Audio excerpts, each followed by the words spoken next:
This panna cotta. It's absolutely divine, just like you and I.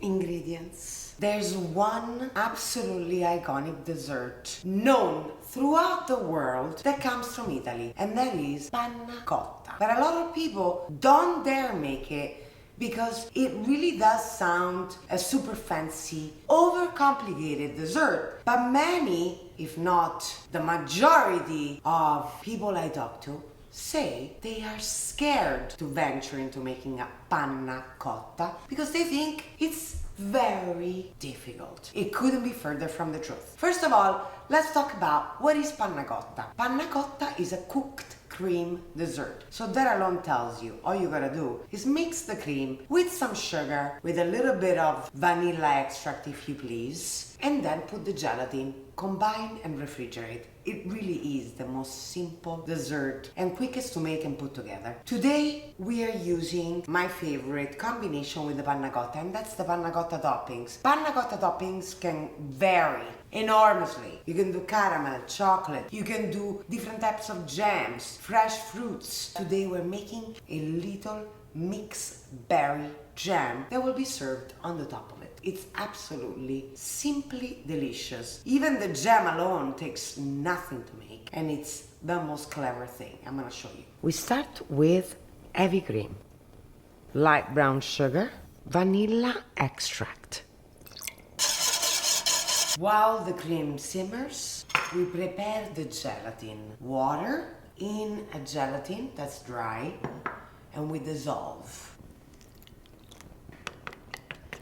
This is the thing, okay? One trick, one of the only tricks for this panna cotta is to not boil the cream. So you have to take it to a simmer just to the point of boiling, switch it off, and then we add the gelatin to it. That's it. And it's off. The gelatin goes in.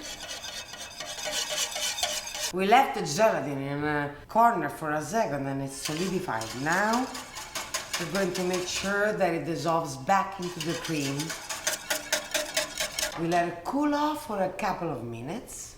And then we pour into the gorgeous stamps. A little trick, wet your fingertips and just lightly put a little bit of water in these stamps. It's going to help you get the panna cotta out. Just want a little sprinkle. And now for the longest part of this recipe, which obviously wasn't making the panna cotta, but it needs to be refrigerated minimum 3 hours. If you want to keep them overnight, it's up to you, but minimally 3 to 4 hours in the fridge.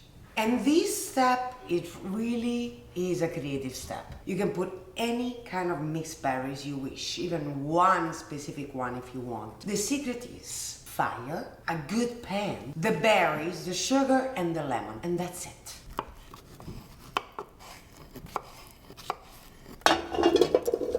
Sugar. I just love squeezing lemons, just like my nonna would. No tool specific, just the power of your palm. So we did 1 whole lemon, as far as juice is concerned, and now on a low simmer.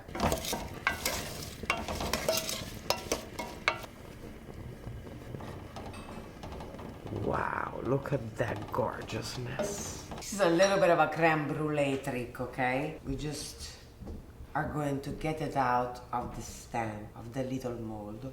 We wet just the outside. We're creating a shock of different temperatures here. It's gonna help detach it.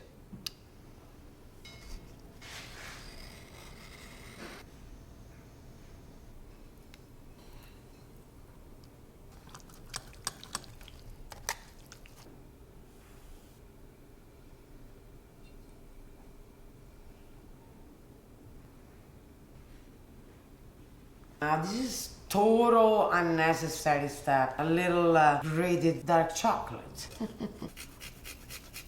Just gorgissimo! Nonna would be proud! Okay guys, we absolutely outdid ourselves. It's perfect. Not too sweet. It's the perfect balance of cream, berries with a touch of dark chocolate. So good! And you see how simple it is. The ingredients come together. It's only a few ingredients. The biggest issue is refrigerating it, really. But you can get so much done in between. So I hope you enjoy it. Write to me. I want to know if this becomes your new favorite dessert. And see you next week. Mwah.